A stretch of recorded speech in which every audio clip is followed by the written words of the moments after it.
Thank you for coming. I wanted to start by explaining why it is I have the pleasure of interviewing Michael this evening. I would direct your attention to the dust jacket of your book, the back. And there's a blurb here that reads, "I read Michael Lewis for the same reason I watch Tiger Woods. I'll never play like that, but it's good to be reminded every now and again about what genius looks like. Malcolm Gladwell." And my question is, who's more shameless? Me for writing that or you for putting it on your book? I just stopped them from putting it in an ad because they're wearing it out. It was kind of you to say it, and we both know it's not completely true, but it's... There is a place for hyperbole, and yes. I believe it's the back jacket of books. I have a theory. I have a grand, unified Michael Lewis theory, and I thought that we would start there. I haven't heard it. I'd love to hear it. And I'm going to, this is going to be, I would like to see whether you get the theory. So I'm going to give you an opportunity to answer. You'll see.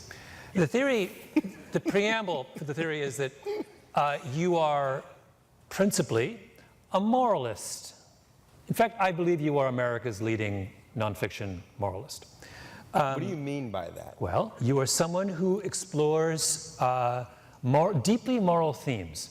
And as proof, I would like to point out that in five of your best-selling books are essentially biblical allegories. Starting with, I want to see if you can guess the biblical allegory. How good is your... You know, it's very funny you're saying this. I mean, I did think of this one as an allegory, but it wasn't the Bible. No, it's all sorry, the Bible just get it out there. Let's get it out there. Get it over with. And Liar's Poker All right. is what biblical story?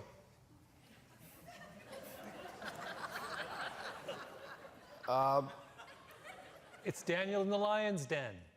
You're Daniel. Right. You descend into the lion's den where you are beset by large beasts who you hold at bay, right? Duh. Okay. Moneyball. Moneyball is the easy one. Moneyball is David and Goliath, of course. But a lot of them are David and Goliath. No, that's not true. That's not true. The Blind Side is the Good Samaritan, right? Quite literally the Good Samaritan. That's very true. They spot the kid by the side of the road. Yes. I mean, it's the same story, right? Big Short, Noah's Ark. Right? There was only one of each kind in my story. Well, no, but what do these guys do? These traders do. They take refuge against the coming storm by building themselves what? An ark, a financial ark. Perfect. Okay, so, but Flash Boys it's the most perfect biblical allegory of all. Which one is it? Do you know? I have no idea. It's Jesus and the money changers in the temple. Ooh. My Father's house is a place of prayer, but you have turned it into a den of thieves, Jesus said. Flash Boys.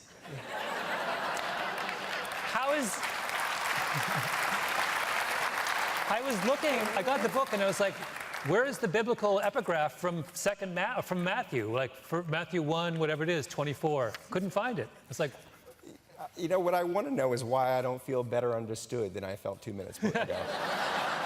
but it's okay. I mean, you're not disputing that there is a deeply moral center to all of your books? There's certainly, in this case, it is more moralistic, I think, than many of the things I've written. But I think they're all. I think they're all moralistic. It's probably hard to write without filtering it through some sort of moral sensibility. It's on the surface more in this book because it's on the surface with the characters. Mm-hmm. A lot of my characters don't feel that way about the world around them. In this case, you have a Canadian, such as yourself, who walks into the American finance, and what he finds eventually appalls him because he's Canadian. It's that he is so clearly not just appalled, but he has such a clear sense of right and wrong, and what's going on is wrong, and he's going to fix it, is a little different for me. It's harder to make swing on the page than some ambiguity. Yeah. I felt that many of my characters have had a lot of moral ambiguity about them. He has less than anyone I've ever written.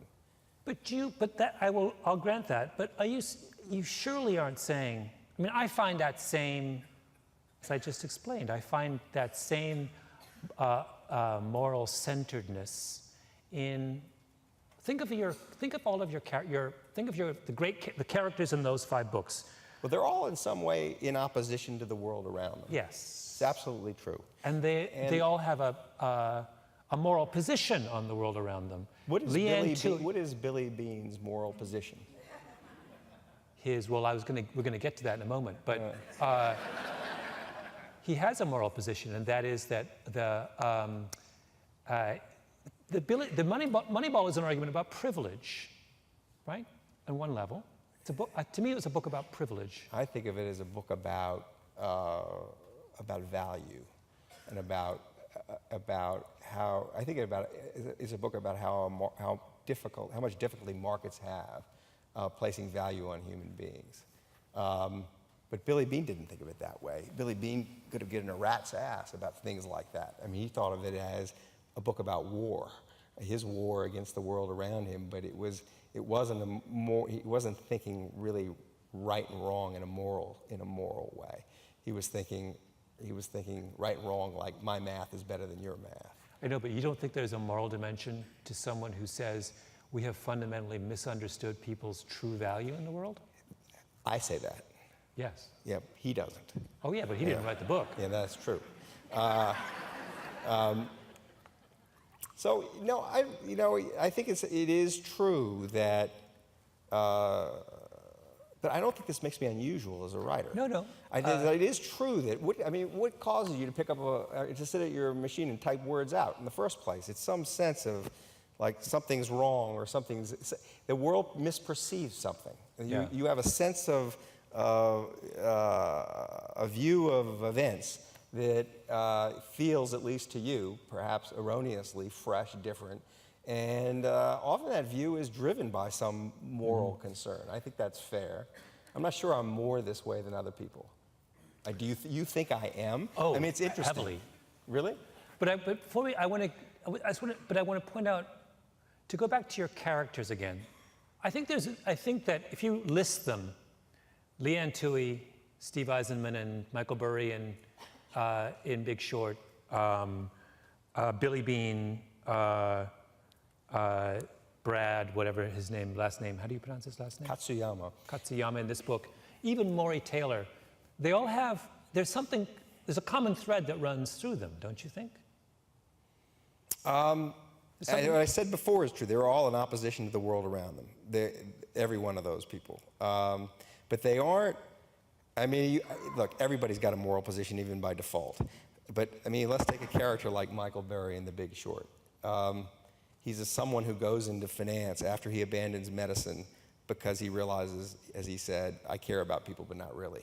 And is so indifferent to his fellow human beings that he takes refuge in numbers. Mm-hmm. Now, I guess that's a moral position, but it isn't, I think most people think of as a moralistic character. Yeah, but the point I thought when I read that what was so moving I found Michael Burry to be very moving. Me too. Yeah. I found it moving because you did. This is true. Can I interrupt you for a sec? Sure. All right, I'm trying to find some truth in what you just said. And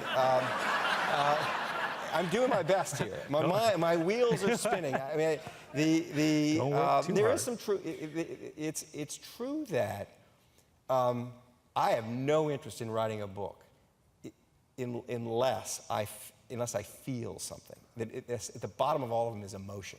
It's absolutely true. So I write about often very dry things: baseball statistics, subprime mortgage crisis, high-frequency trading. Who cares, really?